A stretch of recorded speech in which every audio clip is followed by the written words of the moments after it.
Tired of feeling disrespected by men? You're not alone. This video exposes 5 common phrases guys use that undermine your power and self-worth. Learn to recognize these disrespectful words and reclaim your strength. There are moments in life when the words someone speaks are not just conversation. They are revelations, not about the other person, but about the silent contracts we've made with our own self-worth.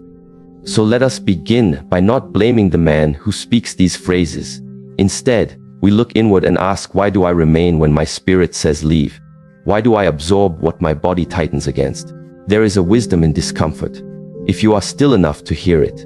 You see, it is not always the loud betrayal that damages the soul. Sometimes, it is the whispered insult, the passive disregard, the subtle manipulation, all disguised as casual words. But your nervous system records them. Your energy field dims, and before you know it, you are adjusting yourself to survive what you were never meant to tolerate. Let's examine 5 phrases you must never accept. Because behind each phrase is not only a wound waiting to grow, but also a door waiting to be closed. There is a reason why certain words linger long after they've been spoken. They don't just pass through the ears, they settle in the body, leave impressions on the heart, and echo in the quiet moments when no one else is speaking. In relationships, especially intimate ones, words are not merely tools of communication. They are instruments of energy. They build or they break. And sometimes, without realizing it, we tolerate phrases that don't just reflect someone else's carelessness, but expose something deeper within ourselves, a silent compromise we have made with our worth. When a man repeatedly says things that leave you feeling small, unseen, or emotionally unsteady, it is not a coincidence. And it is not to be explained away with excuses like, was just upset, or didn't mean it. A phrase said once might be a moment of emotional heat, but phrases that appear in patterns, dismissive, controlling, belittling, are not slip-ups. They are signals. And those signals speak louder than affection, louder than apologies, and certainly louder than the temporary highs of chemistry or charm. The words someone speaks over time reveal what they believe they are allowed to say to you. That belief does not come from them alone. It arises from your dynamic, your boundaries, and most importantly, your inner agreements. Because what is tolerated gets repeated. And what gets repeated becomes the tone of the relationship. Consider the phrase, "You're too sensitive." At first glance, it may appear trivial, maybe even humorous, depending on the tone. But listen more deeply. What is actually being said underneath? What's being implied is that your emotional experience is invalid, that your intuitive reaction is exaggerated, that your body's alert system is wrong. Over time, this kind of phrase doesn't just create emotional confusion. It rewires your nervous system to doubt your own signals. And when you doubt yourself, others find it easier to bend your truth to their convenience. This is where many people begin to experience what they describe as walking on eggshells. But the eggshells are not caused by external chaos alone. They are the pieces of your own intuition, shattered and silenced. What you once knew clearly as disrespect, you now question as maybe your own flaw. And when a woman starts to mistrust her inner compass, she becomes susceptible to more than just bad treatment. She becomes vulnerable to emotional abandonment while still physically present in a relationship. From the perspective of neuroscience, this isn't just metaphorical. The brain, especially the amygdala and hippocampus, is highly responsive to relational cues. If you're consistently exposed to emotionally dismissive phrases, the brain starts to code these patterns as normal. Your sympathetic nervous system activates under subtle stress, releasing cortisol, not in a crisis, but as a baseline. Over time, this affects your sleep, your digestion, your focus, and your capacity to self-regulate. In other words, the body becomes the diary of the relationship, and every hurtful phrase is a new entry in its pages. A woman once shared her story. She had been in a relationship for 5 years with a man who never raised his voice, never physically harmed her, and often said he loved her. But regularly, when she expressed her concerns, she would hear, "You're overreacting," or "You make everything so dramatic." Eventually, she stopped expressing. She began doubting every emotional nudge, editing her thoughts before speaking, and finally, retreating into silence. Not because she had nothing to say, but because she believed no one would listen. Her partner didn't need to insult her directly. The slow erosion of her self-trust did all the damage. In one of their last conversations before she left, she mentioned how empty and invisible she felt. His response: "You're just being emotional again." That single moment, perhaps more than any other, opened her eyes. Because for the first time, she didn't defend herself, she didn't cry, she didn't argue. She heard the words, and she felt the truth. Not in his voice, but in her body. It trembled with awakening, and from that stillness, she rose, not in anger, but in clarity. When someone repeatedly uses words that disconnect you from your own body, your truth, or your sensitivity, they are not loving you. They are managing you. And the cost of staying is often your own aliveness. But why do people tolerate this? Why do strong, intelligent individuals stay in dynamics where these phrases are normalized? The answer lies in what the nervous system learns through repetition.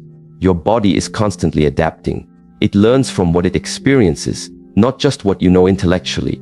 If your nervous system is exposed to chaos, guilt, tripping, emotional shutdown, or passive aggression, it begins to find those states familiar. Familiarity, to the body, is a form of safety, even when it's painful.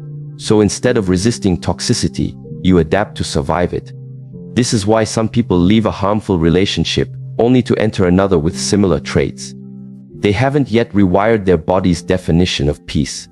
They are still drawn to the emotional rhythm they once called home, even if it drained them. The heart may seek love, but the nervous system seeks patterns. And unless those patterns are consciously rewired, history will repeat. Not because you want it to, but because your system hasn't yet learned another way to feel safe. This is where self-mastery begins, not with controlling the other, but with gently retraining your body to respond differently to disrespect. When a phrase like, "You're imagining things," hits your ear, don't argue. Don't rush to prove your point. First pause, breathe, ask, how does this make me feel? What does my body do in response? Tighten, shrink, freeze. These sensations are not weakness. They are wisdom. Your body is showing you what your conscious mind might still be negotiating. A woman once described her healing like this: "I used to think love was about never giving up. Now I know it's about never giving in to words that make you betray yourself." When you begin listening to the subtle signals, the quickening heartbeat, the knot in your stomach, the sudden urge to go silent, you begin honoring yourself in ways no one else can. These are not just emotional reactions, they are physiological truths. Your body is not betraying you, it's protecting you. And the moment you stop tolerating phrases that disturb your system, you create space for a different kind of love to enter. One that doesn't require you to shrink in order to belong. Still, it takes great courage to do this. Not just because it's difficult to stand alone, but because many have learned to equate endurance with virtue. Be patient, they were told, give it time. But there is a vast difference between patience and self-neglect. Endurance is not a badge of honor when it comes at the cost of your dignity. From the lens of Eastern philosophy, the body and mind are not separate. Every word, every tone, every moment of silence in a relationship is either nourishing the energy body or depleting it. A phrase like, "You're just too much," may sound simple, but it hits the energy field like a contraction. It signals that your fullness is unwanted. Over time, that message teaches you to dim your light, to be more palatable, more pleasing, less expressive. But what happens when someone is constantly shrinking themselves to be tolerated? They lose connection with the very force that makes them radiant. Their aliveness, their essence, their joy. And that loss is not always visible. It shows up quietly in the way their laughter softens, in the way they second guess a compliment, in the way they begin apologizing for having needs. This kind of emotional erosion is subtle, which is why it's often ignored until it becomes unbearable. But wisdom invites us not to wait until then. Wisdom asks us to become sensitive, not reactive, but sensitive to the impact of words. Not just what is said, but how it's said, when it's said, and how consistently it repeats. The repetition is the revelation.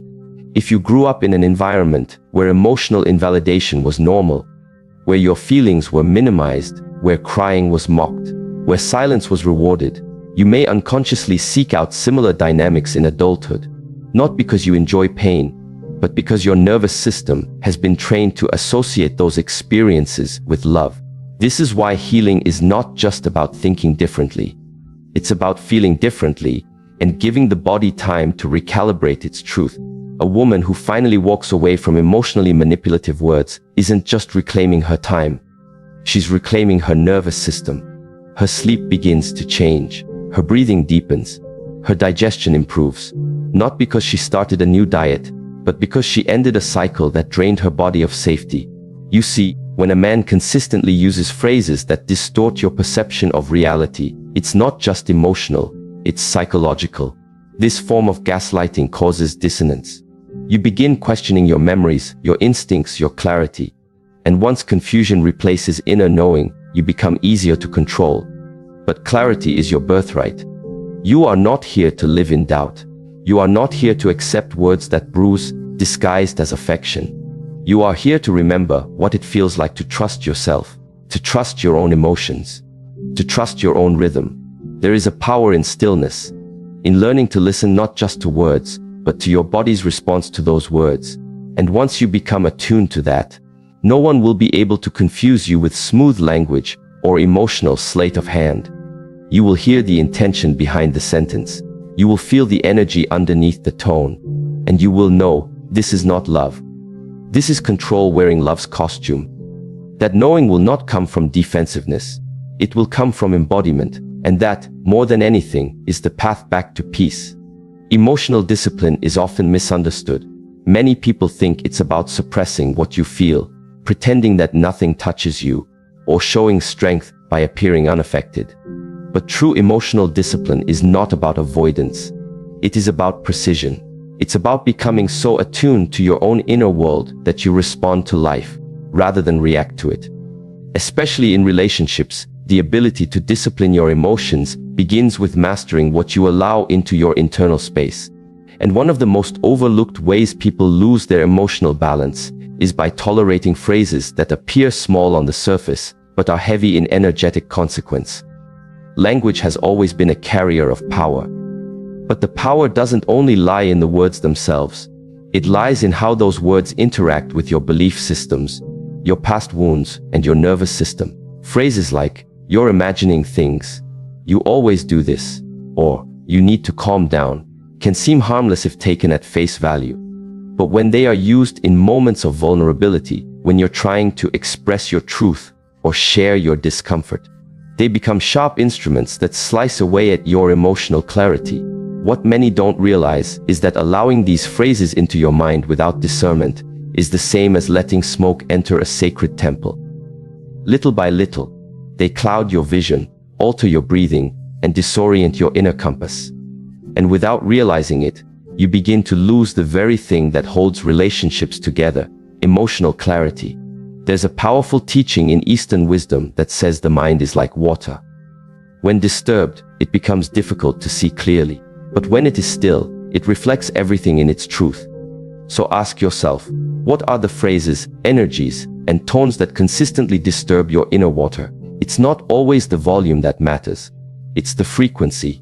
If someone constantly responds to your honesty with phrases that minimize, dismiss, or confuse your feelings, you begin to develop a form of internal noise. And this noise, over time, makes it difficult to know what is real and what is distorted. Emotional discipline, then, becomes the practice of recognizing that noise early and choosing stillness instead of confusion. There's a story of a woman who shared how her partner never shouted, never used cruel names, but whenever she brought up her pain, he would reply with lines like, "You're just in one of your moods again," or "You're being irrational." She said she didn't notice it at first. It seemed small, even forgivable. But what happened was gradual. She started questioning herself before even speaking. She rehearsed her thoughts in her mind so many times that by the time she was ready to express, the emotion behind her truth had already withered. Over time, she became quiet, not because she lacked thoughts, but because she lost the conviction that her thoughts were worth sharing. This is how emotional discipline becomes warped. Instead of using it to maintain inner peace, people begin using it to suppress themselves in toxic environments. But self-suppression is not emotional maturity. It is a form of survival. Real emotional maturity comes when you know exactly what to allow in and what to keep out, not out of fear, but out of wisdom. You must remember that your emotional energy is finite. Every interaction either replenishes it or drains it. If you tolerate words that shrink your sense of worth, even if they come wrapped in charm or calmness, you are participating in your own depletion. This isn't about blaming the other. It's about understanding your power in the dynamic. You cannot control how others speak, but you can master what you internalize. And that mastery is the foundation of emotional discipline. There's another dimension to this, one that is deeply rooted in psychology. Repeated exposure to dismissive language triggers a state of cognitive dissonance. You feel something is wrong, but the words you hear tell you otherwise. This dissonance creates mental fatigue, and with mental fatigue comes emotional numbness. You stop feeling deeply not because you've healed, but because your system is trying to protect you from constant confusion. The mind seeks coherence. It wants what it hears to match what it feels. When it doesn't get that, it goes into a state of internal conflict. Emotional discipline in this context means reclaiming your ability to trust your perception, even when someone else tries to convince you that you're wrong for feeling what you feel. One of the most powerful forms of emotional intelligence is the ability to walk away from conversations that insult your soul without needing to explain why. Not in anger, but in stillness. Because the moment you explain yourself to someone who's committed to misunderstanding you, you enter into emotional debt. You spend your energy trying to prove the validity of your own heart. This debt grows silently. At first, it just feels like exhaustion after every conversation. Then, it becomes hesitation before every truth. And eventually, it becomes silence. Not peaceful silence, but silence born of emotional bankruptcy. So ask yourself, what emotional cost are you paying to remain in conversations that dishonor your clarity? And then, ask another question. If I saw someone I love being spoken to the way I'm being spoken to, would I tell them to stay? Often, we are more compassionate with others than we are with ourselves. We defend others, comfort others, and protect others from harm. But when it comes to our own hearts, we rationalize the harm. We tell ourselves to endure, to understand, to wait. But waiting doesn't heal disrespect, only boundaries do. Which leads to another powerful truth: what you accept silently, you teach repeatedly. Silence in the face of consistent verbal harm is not always maturity. It can also be a form of agreement. Not because you agree with the words, but because you've stopped resisting them. And what happens when a man sees that his words, however manipulative or diminishing, go unchallenged? He learns that this behavior is acceptable, not necessarily because he is malicious, but because human beings repeat what is reinforced. If every time he says, "You're being ridiculous," you swallow your truth and continue as if nothing happened, you become part of a cycle that teaches him his words carry no consequence. This is not just about him. This is about the silent curriculum you are delivering with your tolerance. Every relationship teaches. The question is, what is being taught? There is an ancient proverb that says, "What you allow is what will continue. What you affirm is what will grow." Your relationship, then, becomes the mirror of your most consistent affirmations. Not your spoken affirmations, but the ones expressed through behavior, through what you rise for and what you let slide. One woman shared a moment that changed her life. She had been married for 12 years, and for most of that time, her partner would deflect any emotional conversation with humor. When she cried, he made jokes. When she opened up, he rolled his eyes and told her she was too deep. Over time, she stopped crying. She stopped opening up. And when asked why she stayed, she said, "Because he wasn't cruel. He just didn't understand me." But eventually, she realized something profound. Lack of cruelty is not the same as presence. Absence is not only physical, it can be emotional. A person can sit next to you every day and still not see you. They can respond to your words without ever truly hearing you. And when this becomes the pattern, staying becomes a form of abandonment, of self.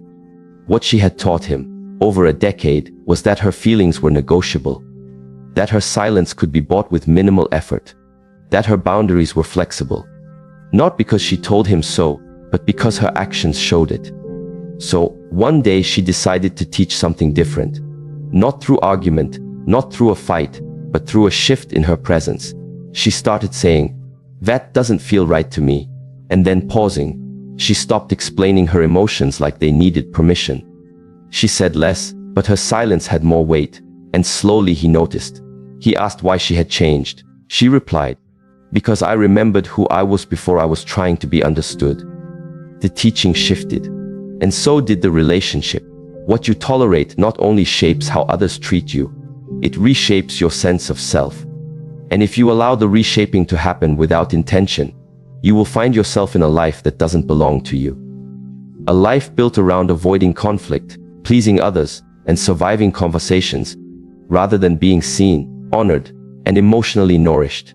So the question arises, what are you silently teaching by staying in conversations that dishonor your inner truth? It is not wrong to forgive. It is not wrong to understand. But forgiveness without change is enablement. Understanding without boundary is self-neglect. And love without respect is not love. It's a habit. In a world where so many people are afraid of being alone, they settle for being misunderstood.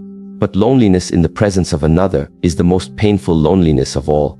To be touched but not felt. To be heard but not listened to. To be loved but not seen. True connection begins when you stop trading your voice for temporary peace. When you realize that silence is powerful, but only when it comes from wisdom, not fear. That being quiet to keep someone comfortable is a disservice to the very essence of your soul. There is great strength in deciding what you will no longer explain. Great freedom in realizing that not every conversation deserves your presence. And deep healing in choosing to honor your inner clarity over someone else's comfort. Your life teaches, your presence teaches, your boundaries teach. And when you begin teaching through your emotional discipline and through what you accept or refuse to accept, without even raising your voice, you send a powerful message to the world. This is who I am, and this is how I deserve to be spoken to. There is a silent force behind every word we speak. It is not only the meaning that matters, but the energy that carries it. Words do not exist in isolation. They emerge from a deeper place within a person's inner world, shaped by emotion, intention, and state of consciousness. In relationships, it is easy to focus only on what was said and miss the far more powerful message, how it was said, and with what kind of energy it entered your space. This is where true awareness begins, not just listening with the ears, but with the heart, the nervous system, and the inner stillness that knows when something is out of harmony. When someone speaks to you, your body knows before your mind does whether that energy is nourishing or wounding. A phrase might seem harmless in logic, but if your body contracts, your chest tightens, or your stomach turns, that is your wisdom responding to the frequency behind the words. And if you learn to trust that wisdom, you'll save yourself from years of confusion. Many people dismiss these sensations. They tell themselves, "I'm probably just overthinking," or "maybe I'm being too sensitive." But sensitivity is not a flaw. It is a form of spiritual intelligence. It allows you to perceive what logic alone cannot grasp. In fact, some of the most damaging relationships are not built on obvious abuse, but on subtle emotional energy that slowly erodes a person's self-trust. The phrases used in these relationships are often veiled in politeness or wrapped in humor, but the energetic impact leaves wounds just the same. Imagine someone repeatedly saying, "Relax, I was just joking," after making a comment that hurt you. The words themselves appear harmless, but the energy behind them carries dismissal, avoidance, and deflection. It is a tactic not to connect, but to disconnect. The speaker has not taken responsibility for your emotional reality. Instead, they have redirected the focus back to your reaction, subtly suggesting that your feelings are the problem.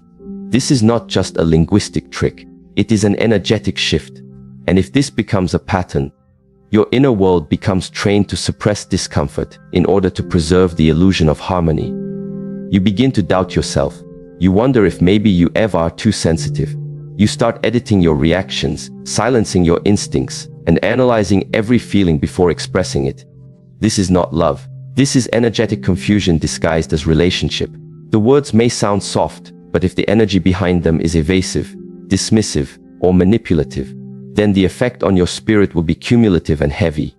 And over time, You may find yourself unable to recognize who you were before those phrases began filtering your perception of truth. There was once a woman who lived in this kind of energy for years. Her partner never shouted, never criticized her directly. He never called her names. Instead, when she brought up things that made her uncomfortable, he would smile gently and say, "You always make such a big deal out of nothing." Or, "You're so cute when you're mad." Or, "You should really try to let things go faster." To the outside world, it looked harmless, perhaps even kind. But inside, she began to disappear. Her voice became soft, not because she was peaceful, but because she felt unheard. Her body felt tired, not from work, but from the daily labor of translating her truth into something palatable. She lived in a house where no one yelled, yet she felt like she was constantly walking through fog. One day, while talking to a close friend, she shared that she often cried when alone. Her friend asked, "What is it that makes you cry?" She paused and replied, "It's not anything specific. It's the feeling of being invisible." The friend gently said, "Then maybe it's not what he says that hurts you. It's the energy of being consistently unseen." That moment opened something in her. She realized she had been measuring the health of her relationship through words, through logic, through whether or not he had technically done something wrong. But the true measure was how she felt when she was with him. And the answer to that was simply, she felt alone in company, disconnected while sitting next to someone who claimed to care. From that moment forward, she began tuning into energy. Not in a mystical way, but in a grounded, present way. She started asking herself after each conversation, did that feel light or heavy? Did I feel more connected or more confused? Did I leave that moment more open or more guarded? Her life changed, not because she became confrontational, but because she became clear, and clarity has a frequency all its own. It speaks even when words do not. In emotional dynamics, it's easy to become overly focused on phrases themselves, trying to classify them as acceptable or unacceptable. But energy doesn't operate through grammar. A sentence can sound perfect and still carry poison. A phrase like, "Don't worry, I've got it," can be supportive, or it can be laced with condescension and a subtle tone of control.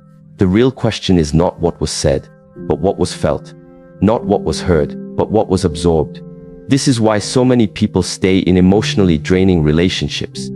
They believe that because no harmful words were spoken, there is nothing wrong. But they forget to measure what they feel. A healthy relationship does not just avoid verbal harm. It nourishes your spirit. It creates space for your energy to expand, not contract.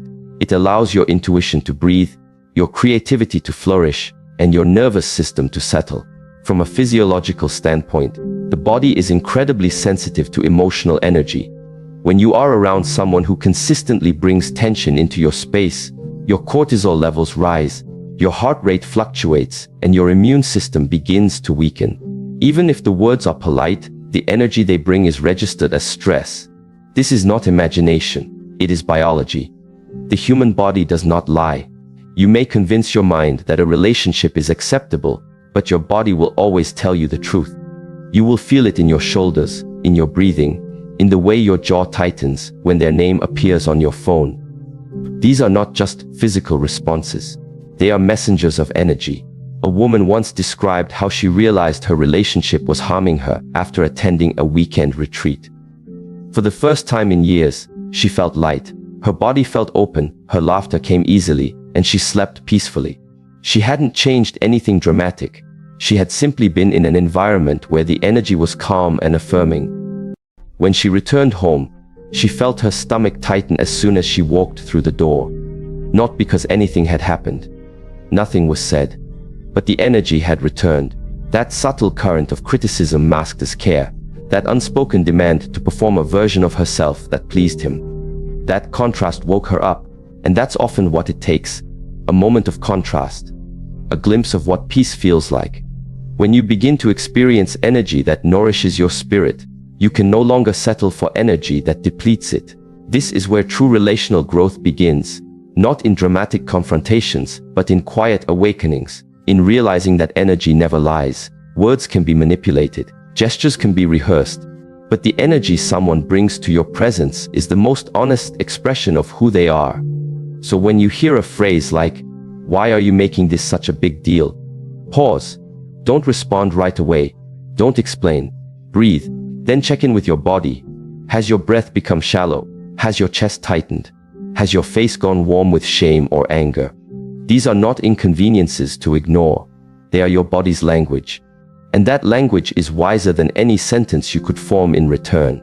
The reason so many people lose their center in relationships is because they trust words more than they trust energy. They give more weight to explanation than to embodiment. But a person can explain their intentions beautifully and still leave you feeling small. They can articulate love while withholding its expression. They can promise you the world and deliver confusion. This is not a call to become suspicious. It is an invitation to become attuned. Not reactive, but responsive. To live in your body fully enough that you no longer need to overthink every interaction. You simply feel it. And from that feeling, you choose. There is a quiet power in walking away from someone, not because they said something wrong, but because their energy consistently made you doubt your own. That is not bitterness. That is wisdom. And it often comes after years of tolerating subtle dismissals, micro rejections, and emotionally confusing phrases. It is not easy to honor this knowing, especially if you were raised in an environment where peace was valued over truth, where harmony was more important than honesty. You may have learned to keep the peace at all costs, even when that cost was your voice, your energy, your well-being. But there comes a moment when keeping the peace feels like self-betrayal. And when that moment arrives, everything changes. You stop asking, "Was this wrong?" And you start asking, "Did this feel right?" You stop analyzing tone and begin observing impact. You stop making excuses for someone's intentions and start honoring your body's reactions. This is the sacred turning point, when you no longer judge a relationship by its vocabulary, but by its vibration. When you no longer prioritize someone else's comfort over your own clarity. When you choose to leave the conversation, not because it got loud, but because it became energetically dishonest. Words may initiate connection, but it is energy that sustains it. And when the energy is aligned, the words will follow. They will feel easy, fluid, and safe. They won't require you to shrink, to second guess, or to recover afterward. They will not just sound kind, they will be kind. And that is the kind of connection your nervous system longs for. That is the kind of relationship your soul deserves. Listen not just with your ears. Listen with your whole being, because the energy behind the words will always tell you the truth. There is a quiet but transformative truth that governs all human connection. The relationships you experience externally are often a mirror of the agreements you've made internally, not the ones written in your journal or spoken aloud in your prayers, but the hidden, often unconscious pacts that shape your sense of worth, your tolerance for pain, and your understanding of love. In the silent corners of the mind, you might find phrases like, "I must be patient to be loved," "If I am too much, I'll be left," or "I don't deserve consistency." These are not truths. They are emotional contracts formed over years of repetition, emotional injury, and cultural conditioning. They dictate how much you give, how much you accept, and how long you stay, even when something within you knows you're not at peace. Every time you allow a harmful phrase to be spoken to you without response, every time you excuse a dismissal as just his way, you reinforce these old contracts. The problem is not the man's words alone. It is the internal agreement that says, "This is okay for me to hear."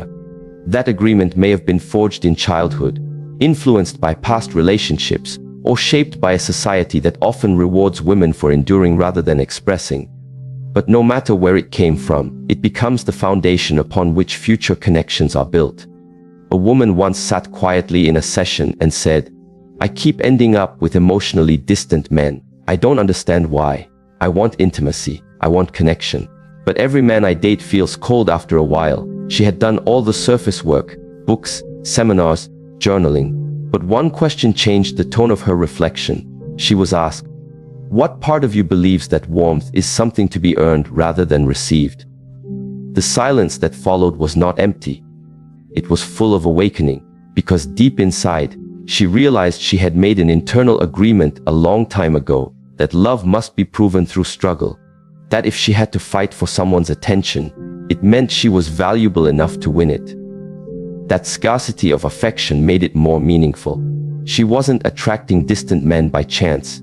She was pulled toward them by a belief that her worth was validated through overcoming distance. When you change your internal agreements, your entire relational field changes. Not instantly, not magically, but gradually and profoundly. You stop entertaining conversations that force you to shrink. You stop responding to texts that carry obligation instead of joy. You stop trying to earn the presence of someone who shows you, again and again, that they are only halfway in. A woman with a clear internal agreement says, "I am not hard to love, and I do not chase those who make me feel otherwise." That single statement shifts the energy she allows in her space, because every interaction becomes a reflection of that agreement. If someone speaks to her with sarcasm when she's vulnerable, she doesn't lecture or beg for understanding. She simply becomes still. She withdraws her energy, not to punish, but to protect. That stillness teaches more than words ever could. There's a story of an elderly woman who lived alone in a small mountain village. People often came to her for advice, not because she had loud answers, but because her presence had a certain clarity. One day, a younger woman visited her, crying about the way her partner spoke to her. "He doesn't hit me," she said. "He doesn't cheat. But when I speak my heart, he mocks me. When I cry, he tells me I'm being dramatic. I know it's wrong, but I love him." The old woman listened quietly, then asked, "What do you love? His presence, or the way you feel when he's gone?" The young woman blinked, unsure how to respond. The elder continued, "Sometimes we confuse love with familiarity. You are used to being unseen. You are used to earning affection. So when someone gives you only fragments, you call it love, because your agreement is that love must be incomplete." That moment shattered something in the young woman, and in its place, something more powerful was born: awareness. When you begin to observe your internal agreements, you uncover why certain phrases hurt more than others. Why one woman walks away at the first insult, and another stays for years trying to be enough. The difference is not strength. The difference is the script they've been rehearsing inside their own hearts. An internal agreement might sound like, "I need to be perfect to be chosen." So when a man says, "No one else would put up with you," the words sting not only because they are cruel, but because they echo something you already believe. That's the danger of harmful phrases. They resonate most deeply when they match the lies you've accepted as truth. And the moment you rewrite those agreements is the moment those words lose their power. Changing your internal script is not a performance, it's a practice. It means catching the moment when you feel small and asking, "Who is speaking here? Me, or a younger version of me who learned to survive by pleasing?" It means noticing when your body tightens during a conversation and asking, "What does this remind me of? When did I first feel this way?" In that pause, you begin the shift. You step out of reactivity and into awareness. And from awareness, you can rewrite the contract. You don't need a grand declaration to change your agreements. Sometimes, the most powerful rewrites come in simple sentences, spoken quietly to yourself. "I do not argue with disrespect. I don't prove my worth. I embody it. I am safe without needing to be understood." When these become your new internal agreements, your outer world will begin to mirror them. The man who tests your boundaries will feel your silence instead of your justifications. The one who used to joke at your expense will sense the shift in your energy before you even need to speak. And those who cannot meet you in your new alignment will fall away, not because you pushed them out, but because they no longer match your vibration. Energy does not lie. And as you embody new agreements, you attract new experiences. Still, there may be moments of doubt. Moments where you wonder, am I asking for too much? Especially if your previous agreements were rooted in scarcity, self-sacrifice, or codependency. But in those moments, remember, asking for kindness, for presence, for respect, is not asking for too much. It is asking for what is basic, for what is foundational, for what should be the ground upon which love is built. There's a quote that says, "You don't rise to the level of your goals. You fall to the level of your systems." And in relationships, your system is your set of internal agreements. If that system says you must tolerate discomfort for love, then no matter how high your desires are, you will default to the lowest place your agreement allows. A woman can want a relationship filled with mutual growth, emotional depth, and spiritual harmony. But if her internal agreement says she has to accept sarcasm, indifference, or emotional withdrawal to keep a man close, then her reality will always be lower than her vision. Not because she's weak, but because her agreements have not caught up to her wisdom. This is why healing is not just about forgiving others. It's about examining what you came to believe about yourself through their behavior. Did you learn that your needs were too much? That your silence was safer than your truth? That being chosen meant being convenient? Those beliefs form your agreements. And every agreement has an energetic signature. When you carry the belief that you must endure to be loved, you will attract partners who confirm it. Not out of cruelty, but because energy seeks resonance.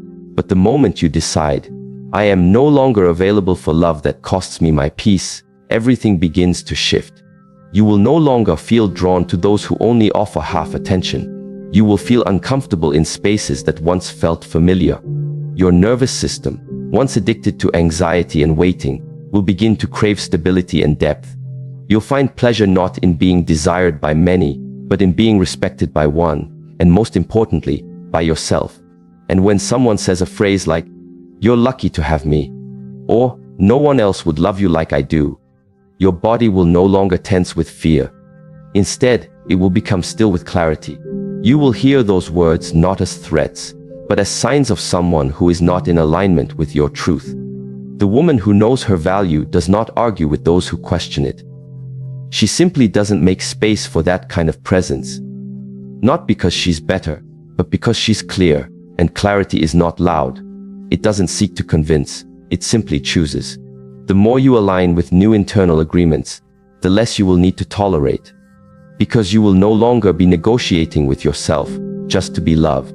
There is a beauty in knowing what you deserve, not in arrogance, but in embodiment. When your presence communicates, "I honor myself," the world begins to respond differently. Conversations shift, relationships transform, and those who cannot rise to your level of awareness gently fade into the background. It doesn't require rage. It doesn't require revenge. It only requires remembrance. A return to your original wholeness, untouched by others' projections, and in that remembrance, you will write new agreements. Not in ink, but in energy, not with pressure, but with peace. Not to protect yourself from harm, but to invite deeper, richer, more aligned love into your life. The words you allow, the energy you absorb, and the silence you keep all become part of the life you are building, moment by moment, relationship by relationship. Every phrase tolerated, every boundary ignored, every feeling dismissed is not just an interaction.